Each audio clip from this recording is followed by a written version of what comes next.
are back. What up? Funny but Foul coming to you hopefully on a Monday, hopefully on a Thursday. We don't even know at this point. We don't. But you hope that you can start your mornings listening to this shit because it's going to be a fucking good one. It's a good one, man. It's going to be a really good one. We've been looking forward to this one for a long time. Yep. These are the ones, you know. These are why we suffer things to tell you about the consequences. Yeah. So we're getting into it right now. Yes. Welcome back, everyone. Got our boy, my man, Agbashlu. Coming to you on the A7C, you know, extra crispy. Oh, dude, you got the nice angle. Yeah, I got the crispy angle. I don't like this fucking arm though, man. His arm sucks dick. Hey, you'll figure it out, man. You'll sort of like it. But just want to take a quick moment while my boy here fixes his shit. Remind you guys to subscribe, share with all your friends. If you guys like what the fuck you're listening to, share with your friends. Share, man. Make sure to follow us on other platforms if you're not. So if you listen to us on Spotify, follow us on YouTube as well. We're at Funny But Foul. We have an Instagram as well, Funny But Foul Podcast. Yes. Check us out. Like the posts, like the videos. They help us out with the help algorithm. The algorithm, man. It all helps the algorithm. And yeah, any other things that you want us to talk about, help us help you, man. Let us know. But help us help you. With that, I want to say that we're gonna quick intro. We are gonna start finally. That's right. Part one. Part one. I've been looking for this in a long time. Part one of the prison series. Yes. We have been dropping hints about this for a very long time throughout all the different episodes. But this is it. We're getting started. This is it. My man Artmon is finally letting me take the reins here for this one. This is like an audition of sorts for me. But I'm looking forward to this. So I guess without more said, we'll get into this. So my man. Yes. Take us back to the beginning. The very beginning. Like, I guess, how... Before you got into prison, because we mentioned already before how you were there, but where were you in life before you got in? Like, what were you doing? Where were you? I was in this pilot program in San Diego, and I was doing really well. Like planes, helicopters, or what? Yeah. Like what? Like I was just trying to get my commercial. Shit, really? Yeah. And I was in basically, there was like a 6-week period where you study. Yeah. So you study like the schematics of like the cockpit and whatever. And then within that 6-week period, this happened. But right after that 6-week period, I actually decided against it, and I went through a different route, which didn't pan out either. But it's all about, you know, trial and error and all that. But generally in my life at that age, you know, 21, 20, I was in a really good place in my life. Okay. I was really enjoying it. I was living by the beach. Oh, yeah, because you were... Where were you? San Diego, man. Yeah. Oh, San Diego. I was in Pacific Beach. California, baby. Yeah. So if you can just imagine, man, I would open up my back patio door and it was the beach 10 feet away. 10 feet. I had to run 10 feet and it was the beach. That's fucking crazy, man. That's like these guys that live in fucking Crescent Beach. Yep. Like every time I go with my parents, and it's like literally like they are on the beach. They're right there. And it's just the only difference is like they get to their fence and then you're right there. You see it right there. It's the rear end, baby. Yeah. But yeah, I was surfing every day. You know, it was fun, man. It was lots of fun. You were living that Cali life. I was living that Cali life, man. Dude. I think I had a little longboard too. Really? Yeah, because I think I found a longboard and I would never pay for a longboard. Okay, let's get that straight. Who's gonna fuck that? Yeah. But I think I found one.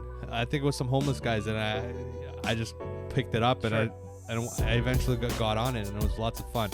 But to the darker days of Cali, the first thing I remember, man, when I realized that we're in pre-trial, and I was looking at what the council wanted or the Crown wanted. Yeah.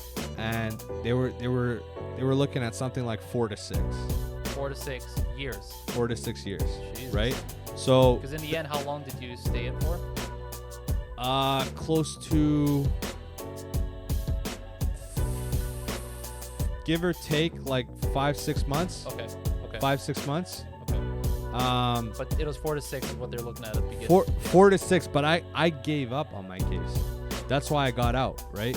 People that actually went through their case. Yeah. Some of them are still in there from fucking then. So I got out in 2016. Some of those guys are still in there since fucking 2010. Yeah. And they're still fighting the same case. Yeah. Similar to mine. Okay. So that's why I kind of gave up. The options were either fight your case and stay in prison, or go back, get your shit expunged, come back for the next like 5 years or something on pardons. Yeah. And then eventually they'll slip off the pardons and you get your green card again and blah blah blah and so on and so forth. What did you do? I decided not to do it because I came back, voluntary departure. I decided not to fight my case. When you say came back, you came back to Canada? Came back to Canada. Oh, I see. Came back to so Canada. You basically said, I'm okay with whatever sentencing you guys gave up. I'll just go back to my country. Yeah, because initially, when they tell you in pre-trial, like, okay, Crown wants so-and-so, they want 4 to 6. Yeah. It's not necessarily that that's going to happen. It's that you fight it, right? Right. So what I showed to them was like I was in some anger management program and blah, blah, blah. And they basically wanted like a month in county. Okay. And then here's the other thing. Maybe explain for our viewers real quick, because I guess now that we're talking about the American jail system, explain us the difference between like county jail and the other kinds of jails you might get into. Small time crimes, theft, robbery, petty theft. shit, Okay. petty stuff, or it's your first time. I see. Okay. So in the States, in the state of California, battery with serious injury is the worst, pretty much one of the worst things under like rape and fucking, killing, homicides. Okay. So it's basically like manslaughter and then it's fucking violent crime right after that. Right. To a certain degree, in certain states, they actually treat violent crimes worse than like drugs and stuff. Right. Because just because you deal drugs in traffic doesn't necessarily mean that you're like a danger to the people who are, carrying you here and there. Like if you're like a violent offender, that's considered more dangerous. Way worse. Yeah. Okay. Worse, right? So generally, they gave me. We're like 30, 40 G's deep in lawyer fees. Okay. Right. I was coming back. I was on bail. I was coming back Vancouver to there for every court case. And then this was like 2014, 15. And then eventually they told me the verdict and this is after months and months. Yeah. And they told me that, you got to go in for at least a month plus do, 1,000 hours of fucking anger management. For the reason that I lived in Canada, I just faked that anger management shit. Sure. I just got it written up.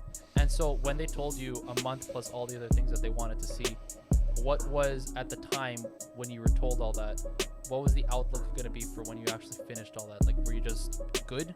No.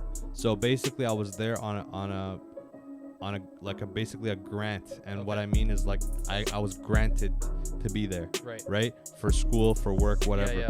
So, that went against that grant. Of course. So I could never be there after that. Yeah. I would still have to beat my immigration case. So once you have a crime, you got to deal with the crime sentencing. Because you're not even a PR at that point. You're literally, so exactly. So that being said, then you got to deal with the fucking immigration. And the immigration is the one that takes like 10 years, 5 years, 3 years. That's I got buddies that still call me on collect from there. That's crazy. And they're still there. That's Same crazy. Dudes. How often do you talk with guys from prison? Like, remember a while back I was like, man, there's like 30 dudes I talk to. Yeah, those were all 10 of them are still in there. 10 of them are still in there. Fair. Savages. But basically, man, I didn't see a hope.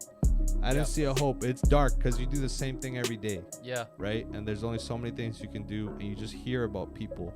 Right? And there's lots of people that you don't hear about because you can only tell so many people while you're in there. That's true. But like, who are you going to call? I guess, so you were told this from the judge that they're like, okay, now what, they just sentenced you to a month in jail? Was that what they said basically? Yeah. And because I was so like adamant about my responsibilities, they allowed me to be on bail and decide when I'm going to turn myself in. Okay. So I basically turned myself in for the good of future endeavors in the United States. were you given like a time limit as to when you could show up? Yeah. Turn yourself in? Yeah. How long were it you was given? 90 days. 90 days. 90 days to show up. So within that 90 days, just show up and like start. You gotta show up. Yeah. Okay. Let's go into it though. Let's go into it So in let's the 90 days. okay. So take us through you deciding like, okay, I'm gonna fucking now actually show up and start serving my time. What does that look like? You just drive to prison. You're like, No. yo, my name's Carmel. Like, what's the deal? No. Yeah. So how does So this you work? come back here, you talk to your boys. Yeah. You're still partially dealing drugs. You talk to people you know, Sure. smart people, dumb people. Yeah. And not a single soul was like, hey, you should turn yourself in. Everybody's like, yo, man, fuck the Fuck States. that. Just stay Fuck here. the Stay in States. Canada. Stay in Yeah. Canada. Because why not? Yeah. Right? Yeah. But from that age, I knew that I wanted to do some type of entertainment, some type of podcasting, some type of comedian. Sure. And I don't want to close that door on myself. And you wanted to do in this, I guess, in the States, which is why you decided to. Yeah, I never saw myself living in Canada long term. As far as I could see myself laterally living in Canada, Yeah. like have a place here, come back and forth. Yeah. But long distance, long term, Yeah. not really, not Okay, really. So okay. I saw the opportunity there because just from the money that you make and the cost, you're like, man, it's way cheaper to live out here. Yeah. Fair enough. And it's nicer, man. It's nicer. Cali is fucking nice. Cali's nice. Cali Not is like fucking Miami, nice. but it's That's it's true, still that's true. nice. It's Yeah, low class yeah. Miami. And then you basically pick a date. You get on YVR. You get picked up by the bondsman Okay. over there. They pick you up and like they picked me up in like a fucking one of those Lincoln fucking company cars. Like not like the sheriff's fucking vehicle, whatever. Basically, it was like a guy that was driving yeah, it, yeah. and he was like, "Oh, we're taking you to the bonds guy." We went to the bonds guy. okay, Yeah, yeah, we went to the bonds guy. He's like, "Okay, here's your hotel key. Here's your this. Yeah. 3 days from now, you got to turn yourself in here. Yeah. You need this paperwork. You need this." Was I'm guessing all this was arranged through your lawyer, right? Because Yeah. how else would you like Yeah. tell people like, yo, I want to start doing this? You Yeah. just tell your lawyer and he just figures it out from there Yeah. for you, right? Yeah. Okay. So I went in with two felonies. One was battery Yeah. and with serious injury, and one was it was like assault. Okay. Okay, and I think it was second degree or first degree assault, which means like most violent Yeah. Sure. assault, right? There's degrees of assault. So I went in just with that, right? So at this point, I'm in court. I'm walking in court. I'm basically with my backpack with my shit, and I give my backpack to the sheriff. They sentenced me right there, fucking basically like knight me into the fucking prison. Yeah. Here, you're knighted. Yeah. And then you're in there. You're in kind of a portion of a jail. So you're in the courtroom. It's a holding facility within holding the facility. courthouse. Okay. Exactly. And what happens at this point is they start dissecting you. They start dissecting you. What the fuck do you mean? Okay. So you go through a progressive. They tell you it's only 12 hours till you get to jail Yeah. or prison. Yeah. I spent 7 days there In this holding facility? in a holding facility. What the fuck? And I'll tell you how Yeah, it goes. yeah, let's And go. this will bring us to end of part 1. Yeah. So this holding facility is interesting because the only food that they give you is peanut butter spliced into like little diamonds diagonally, Sure. and a piece of carrots or a piece of biscuits 3 times a day. Okay. I got there at 1. Breakfast ain't until 8. Okay. So you're there for 6 hours, just delusional with Are they all the trying stress. to, like, clean you up or something? Like, what's the deal with this?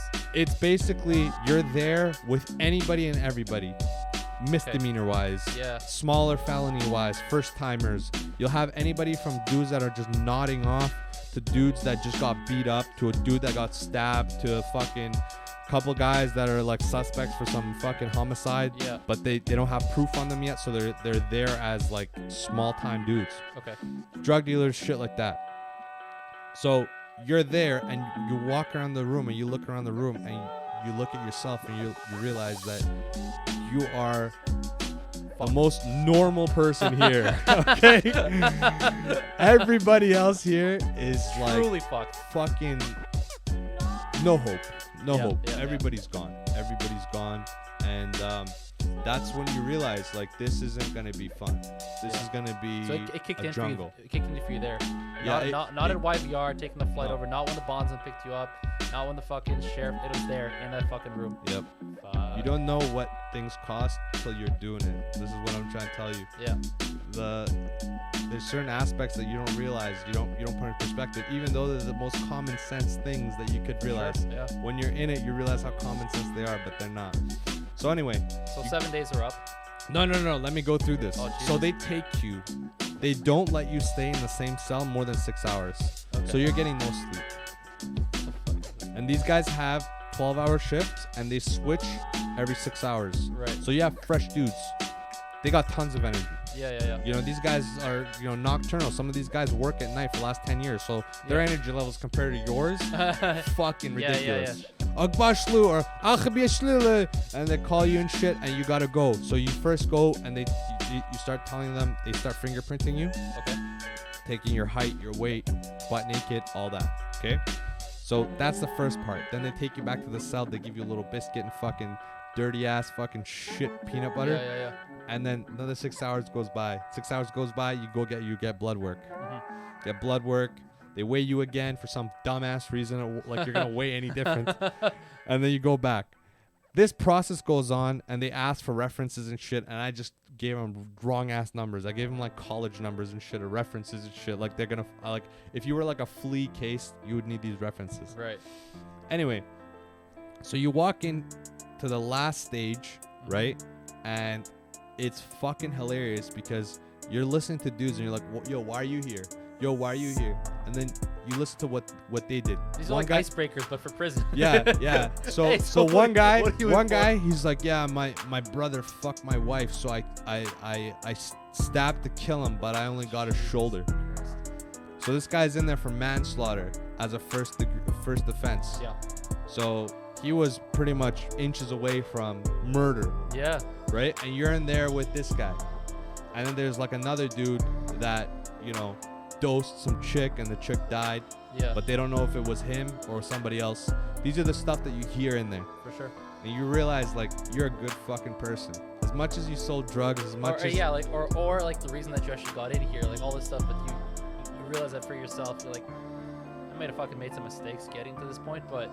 I'm not these guys. This is not like me. This is not my crew. These are not my people. No. You realize that real quick. But you can't let other people know.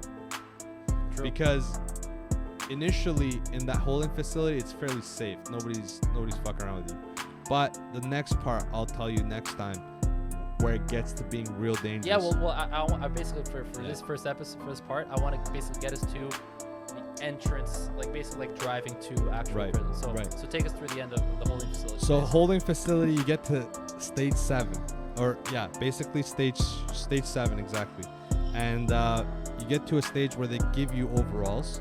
Okay. They give you blues. They give everybody blues. Right. I was just gonna ask what color. Yeah. Yeah. So they give you blues, and they tell you to change and put your shit in a garbage bag. Yeah. I had I think it was a Camel Light or a Marlboro Red single cigarette in my pocket. Yeah. And I kept that in the Long John's underwear of the blues. Because I didn't know where this was. Was that a bad idea at the time? I had no idea. Okay. I had no idea. And at the time, I was like, this is a good fucking idea. So they make you strip again right before you get on the bus. Yeah. It's the most embarrassing fucking thing. Fuck. You're standing straight up. They tell you, and you're sectioned off, right? So there's like these urinal stalls that are sectioning you off with other dudes. So there's like 4 sheriffs, and they're like screaming like you're in the fucking military or something. I was gonna say like fucking like drill sergeants. Bend over, boys. Yeah. Bend over. Take off all your clothes. So you bend over. You take off all your clothes. Spread them cheeks, boys. So you grab onto your fucking ass cheeks as you're 90 degrees. Yeah. So you're grabbing onto your ass cheeks. You spread your cheeks, right? And you cough. Oh, right. To see if anybody has anything in their ass. Yeah. And that was the beginning of me realizing where the fuck I am. Like part 2, if you realizing where the fuck you were. Yeah, because the first time was you're like, I don't belong with these guys. Yeah, and then the second time was this moment. you are an animal at that point, right? You do what they say, or you go to seg, or you get some type of punishment, or you get into a fight, you get stabbed, whatever. But it's not on your basis. It's things that are out of your control, and you have to either listen or get fucked up. And if you get fucked up, you got to be able to deal with the consequences there. So let's put an end to this part 1. But all I got to tell you is the reason I got into this was because I thought I was a hero. Right. You know, in a certain aspect. Okay. Which is absolutely ridiculous now that you look back on it. Sure. You realize how much of a waste of fucking time it is. But I'll tell you one thing that stood out to me after this first part of recalling what happened. You realize that you needed it in a certain way. Because if you didn't, you wouldn't realize in what kind of deficit you are in life to where you want to be. Sure. Right? Because then you know when to change your ways. Yeah. And the 7 days weren't that bad, but I'll tell you one thing. It was really lonely. It was the loneliest time of your life, even though there's a bunch of people around you. Right. Because everybody's in their own little well of problems. And nobody can hear you out of that well. Yeah. Even though they're talking to you, they're just spilling shit about their life. They're not really listening to you, what you're saying. Yeah. So you're just there with all these stress and all these thoughts. And whether you have that stress or you don't, it's two types of people in there. There's a guy in there that's a professional. Right. And there's a guy in there like me that's never been there before. Yeah, and there were probably other guys in there as well that, like you, first timers.